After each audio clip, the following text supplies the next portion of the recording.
بصوا بقى جمال الكشري بقى الفلاحي او الاسكندراني او الاصفر، هم ليه 3 اسامي كده، بس معروف عندنا بالكشري الاسكندراني او الفلاحي اكتر. بصوا بقى، تقليه مع الرز بقى مع البيض المدحرج، طبعا في بطاطس وفي سلطه، بس انا بوريكم الطبق بقى الرئيسي. بسم الله. امم طعمه تحفه. ولا البيض مدحرج بقى في السمنه، يا سلام بقى لو سمنه بلدي او زبده. ما اقولكمش على الرز مفلفل ازاي. امم بصوا الفلفله، جربوه بقى عشان انا من حلاوه الاكل مش عارفه اتكلم. متنسوش في لايك وشير طبعا. خشوا شوفي بقى الوصفه عملناها ازاي. السلام عليكم ورحمة الله وبركاته. اللهم صل وسلم وبارك على نبينا محمد وعلى آله وأصحابه أجمعين. عاملين ايه يا حبيب قلبي؟ من آخر فيديو آخر وصفة، يا رب تكونوا بخير ويكون عجبكم. متنسوش بقى لايك وشير وكومنت حلو كده تشجيع منكم ليا.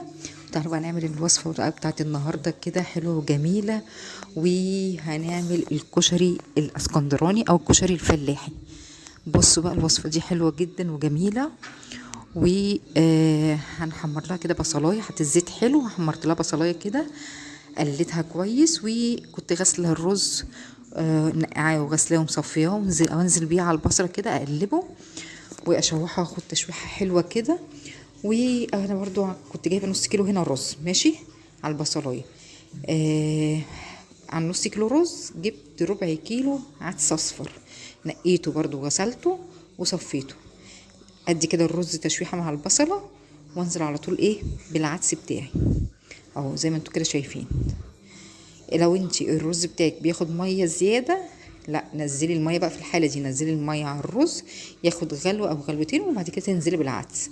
انا الرز بتاعي عادي بياخد ميه عادي على وش الرز عادي، فبنزل بالعدس من اوله.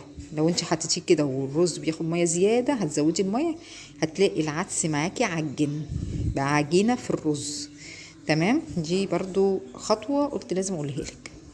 بقلب كده ما اقلبش كتير يعني، بس اشوح كده واحط لها الملح والكمون. تمام، واحط الميه المغليه بتاعتي على وش الرز بتاعي ويغلي، واوطي عليه، بتعامل معاه كانه رز عادي خالص. تمام، طبعا انا هنا كنت سلقه بيض معاه، الاكله دي بتحب البيض المدحرج، وهقول لك البيض المدحرج ده بيتعمل ازاي برضو.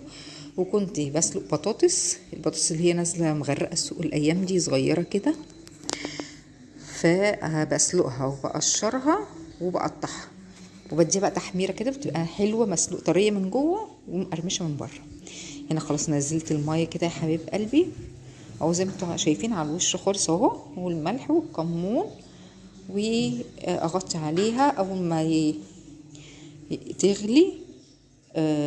اوطي بقى عليها ايه زي الرز العادي. تمام، واغطي عليها عادي بتعمل الرز عادي خالص.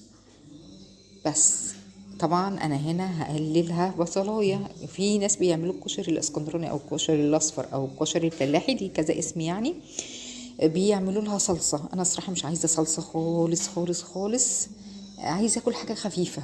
بس اوريكم البيض والبطاطس اهي، وان لما تشرب ميته بقلبه من تحت لفوق كده وبغطيه تاني، ما بطلعش منه كل البخار عشان البخار ده هو اللي هيسوي لي الكشري بتاعي. تمام، فالناس بقى بتعمله، لو انت عايزه تعملي له الصلصه عادي فصين توم بتحمريهم وبتطشيهم بحبه خل، والطماطم عليها شفشق الطماطم المضروبه تتسبك، بتحطيها على وشها لما تيجي تاكلي مع البصله التقليه اللي احنا بنعملها. هنا البصلايه بقطعها كده رفيع على قد ما اقدر بالسكينه، وعشان دي اللي هنعملها زي تقليه الكشري اللي هو العادي بتاعنا المصري. بس اقطعه كده بايدي كده على قد ما اقدر رفيع. انت بقى عندك مبشره فيها بقى زي بتاعه البطاطس كده، تمام اعمليها يعني هتوفر معاكي الوقت. لو كبيره البصلايه يعني انا دي بصلايه صغيره فبقطعها كده حلقات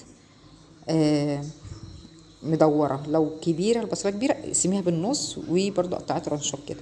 كده بعد ما حمرتها طبعا بخلي الزيت سخن قوي وبنزل على طول بالبصل بتاعي، ولا بحط له بقى نشا ولا بحط له اي حاجه عشان يقرمش، مقرمش اهو زي الفل. اول ما هدي اهو بفرفشه كده من بعضه. بس كده بقى البطاطس اهي اتسلقت وقشرتها، بقطعها كده زي 4 كده مكعبات، وانزل بيها في الزيت هتتحمر عادي، او ترنشات كده زي ما انت عايزه، الحجم اللي انت عايزاه. الأكلة دي حلوة وجميلة وموفرة، وأكلة شعبية كده وحرشة، من الأكلات الحرشة. يا سلام بقى لو هتعمليها بقى إيه، بنعمل، أنا عملت الصراحة جنب منها طبق سلطة خضراء عادي. انتي يا سلام بقى لو هتعملي لها جنب منها طبق طماطم بالثومة، يا سلام، ما اقولكيش بقى بالبقدونس، تبقى تحفة تحفة تحفة. هنا كده البيض، أنا ده حركة البيض اللي احنا هناكل فيه دلوقتي يعني على قدنا، أنا طبعا كنت سلقة كتير، فبدحرج وبجيب معلقه سمنه، واول ما السمنه دي ما تسخن، تسيح معايا وتسخن، بنزل معاها البيض بقى يمين وشمال بقى، يمين وشمال، لغايه ما اللون ياخد التحميره من الجميع الاطراف كده. وبرش له حبه ملح وحبه فلفل اسمر، انت عايزه تحطي له رشه كمون تمام، مفيش مشكله، حلوه قوي. بس ودي اكلتنا البسيطه النهارده بقى. طبعا ما تنسيش في لايك وشير وكومنت حلو منك ليا، وشجعوني وقولوا لي الوصفات حلوه ولا مش حلوه. ودي يعني من الاكلات اخر الشهر.